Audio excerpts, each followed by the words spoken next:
होते हैं श्रोता। पहले नंबर वाले श्रोता, जो श्रेष्ठ है, जो नियम से भगवान की कथा को श्रवण करते हैं एक समय भोजन करके, क्योंकि अधिक भोजन करके आप भगवान की कथा को श्रवण नहीं कर सकते।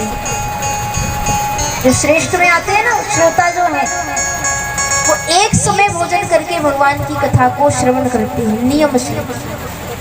क्योंकि आप दोनों समय अगर भगवान की कथा को श्रवण करोगे, भोजन करके कथा सुनोगे, तो भोजन करने के बाद बढ़िया चकाचक आपने पा लिया, फिर क्या होगा?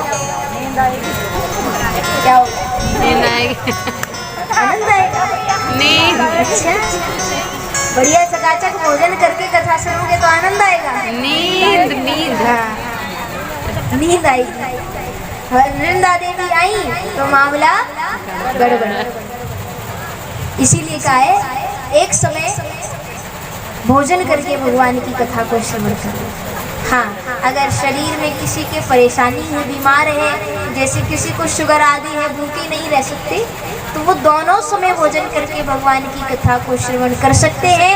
लेकिन शाम को खूब बढ़िया भोजन पाओ, और जब कथा विराम हो सवेरे इतना भोजन करो, इतना कि नींद ना आए, यानी अल्प। अल्प यानी कम। किनके लिए बताया है?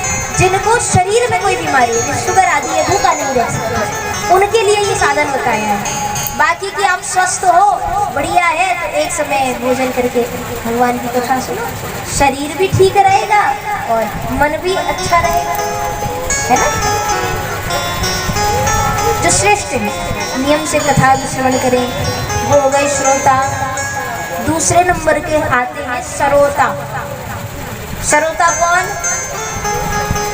जो सबसे पहले पांडाल में आएंगे और दूर से ही देखेंगे भीड़ में कि हमारी पड़ोसन कहाँ पर बैठी है। हाँ, ये सरोता के लक्षण है दूसरे नंबर वाले। ये दूसरे नंबर वाले आते ही देखते हैं कि हमारा पड़ोसी कहाँ बैठा है, पड़ोसी की बगल में बैठ गए। हाँ बहन, घर में नई नई बहू आई है, बोले कैसी है, लड़ाई तो नहीं करती? बढ़िया, लड़ाई नहीं करती। अब वो कथा सुनिए, यानी हमने तो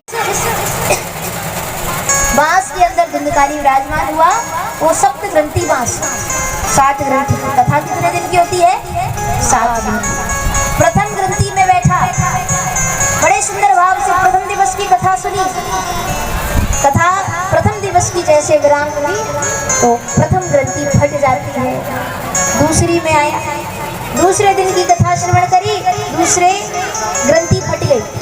7 दिन की कथा बड़े सुंदर भाव से बैठकर श्रवण कर रहा है, और जैसे ही सप्तह दिवस पूर्ण हुए, कथा विराम हुई, बांस बीच में से फट गया और उसमें से देव स्वरूप धुंधकारी हाथ जोड़कर खड़ा है।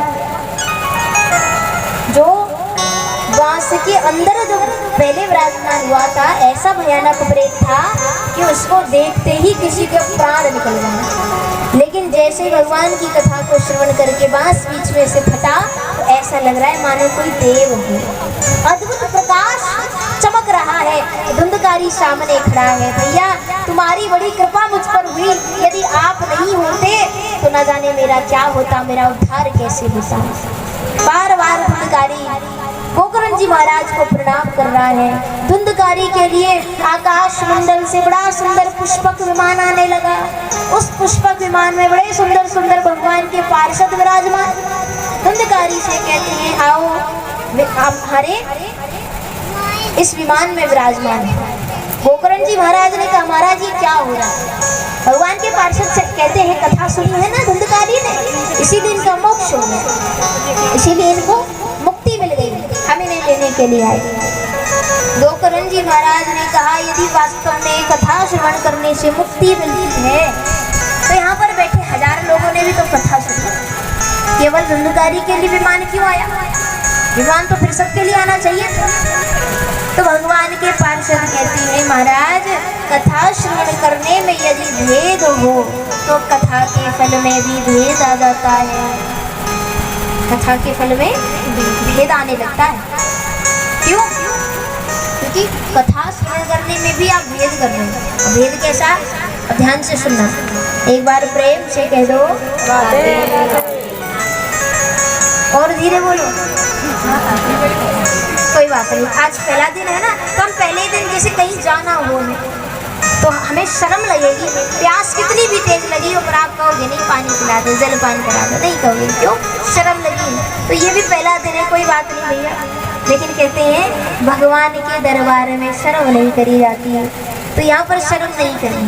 हम आपके हैं, आप हमारे, भगवान आपके हैं, आप भगवान के। तो ये डोर है, इसलिए यहाँ पर हमको शर्म नहीं करनी। एक बार प्रेम से कह दो, राधे राधे। जय हो। तुमसे ज्यादा आवाज तो पीछे से आ रही है। जोर से बोल रहे, बोलो।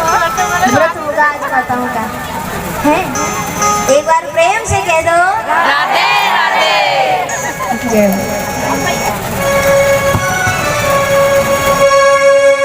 राधा रानी को हमारी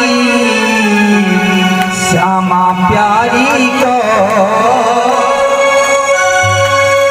और राधा रानी को हमारी श्यामा प्यारी को,